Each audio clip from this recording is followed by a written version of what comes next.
Hello, Flickering Myth family, and welcome to our channel. My name is EJ, and we have a new movie review. I will be jumping into the new biopic about Whitney Houston. We are going to talk about I Wanna Dance with Somebody.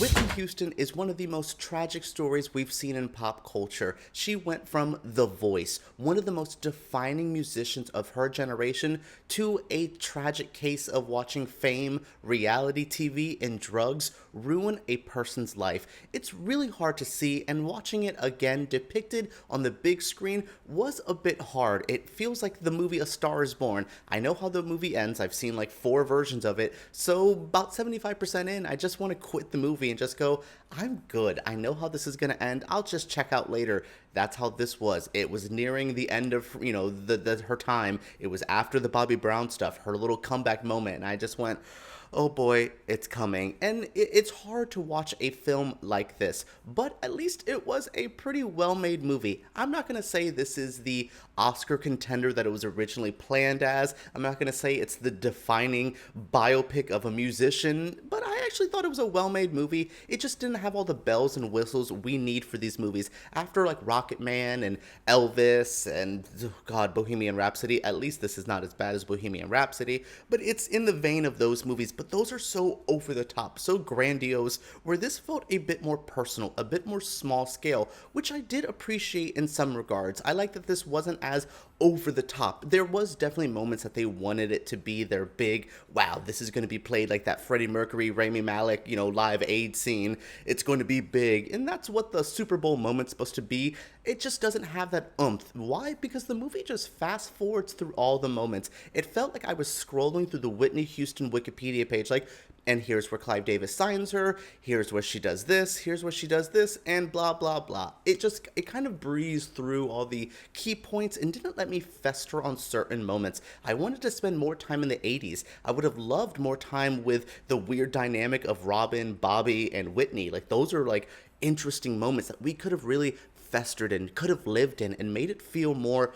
oomph, like the drug addiction stuff. I like that they didn't show actual drug use on screen, really, because it just leaves a bad taste in your mouth. But, I would have liked to see more of the hardships of what the drugs are doing. There's just a lot of little moments that I'm just like, we wasted potential here. This is still a decently made movie with some pretty good acting. I like the actors. We'll talk about the whole Whitney of it all in the next segment. But yeah, I would just say overall there was wasted potential left on the table. But overall, this is not a bad movie. This is like a solid C plus, B minus if I was going to give it anything. Trying to capture the essence of Whitney Houston is no easy task, and Naomi Ackie does it with class, to be honest. She handles this very well. There is times she starts reminding me of the actress from Mad TV who infamously played Whitney during the rough Whitney years. I saw her sometimes. I don't know if I fully saw Whitney and Naomi 100% of the time,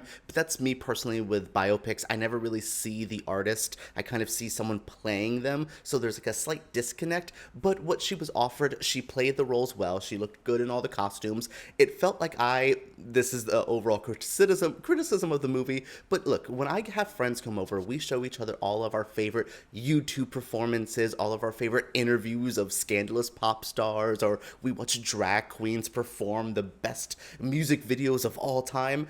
That's what this felt like with her. It felt like I was watching a person cosplaying as Whitney, and I was just going through, oh my God, can you please do I Want to Dance with Somebody's video? Oh, can you also do the weird, like, it means sometimes interview? Those are my favorite key Whitney moments.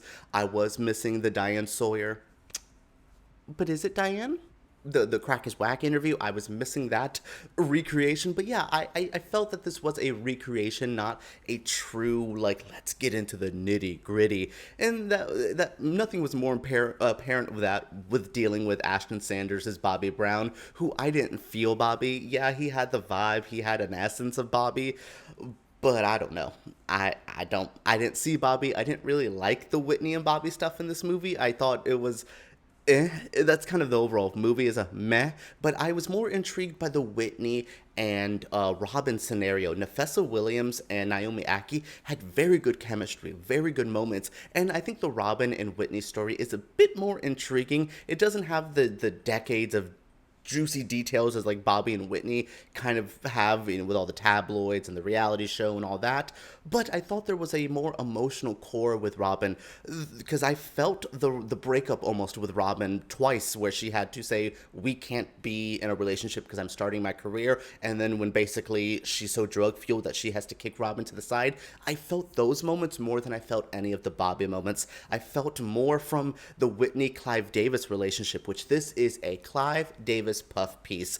I like me some Clive Davis. He is an industry icon who doesn't have the gross scandals. It was nice to see a executive in a movie not be a creepy Harvey Weinstein ripoff. He just seemed to really care about Whitney. The scene where he told her to go to rehab, I really like this. Stanley Tucci played another bisexual queer icon, because Stanley Tucci just knows what we want from his roles. Yeah, I like those moments. I feel Bobby and Whitney is the core that they were trying to sell this on, and I was not getting it as much as I was getting Whitney's other relationships.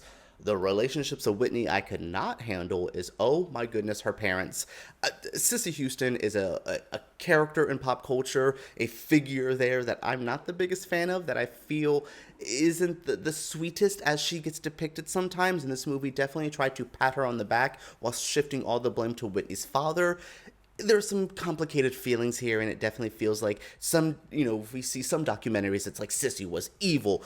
Now the movie's like, so Sissy was fine, she was just strong. It's the dad. It's just like, I don't know. I just don't. There was a lot of mixed messages here. There's a lot of conflicting stories, and they try to jam it all into a too long runtime. You could have cut this movie off by 20, 30 minutes almost. Yeah, you could have cut this down just a bit, but yeah, they're just trying to cram a lot in here with relationships that weren't really fleshed out. The ones they wanted fleshed out weren't working.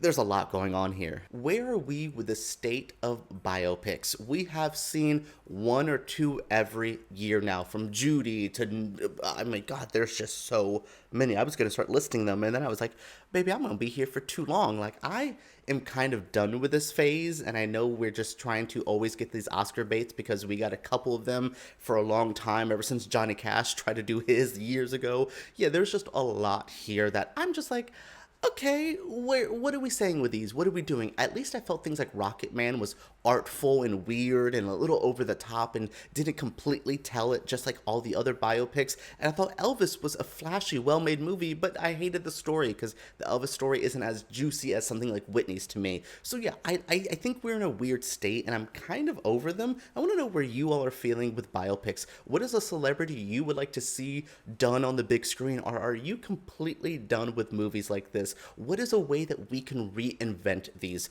Is it a way of trying to make these more artistic and more non-linear and strange and obscure, or do we need to do it this way? I can't figure out the right way to do a biopic in 2022 going into 2023.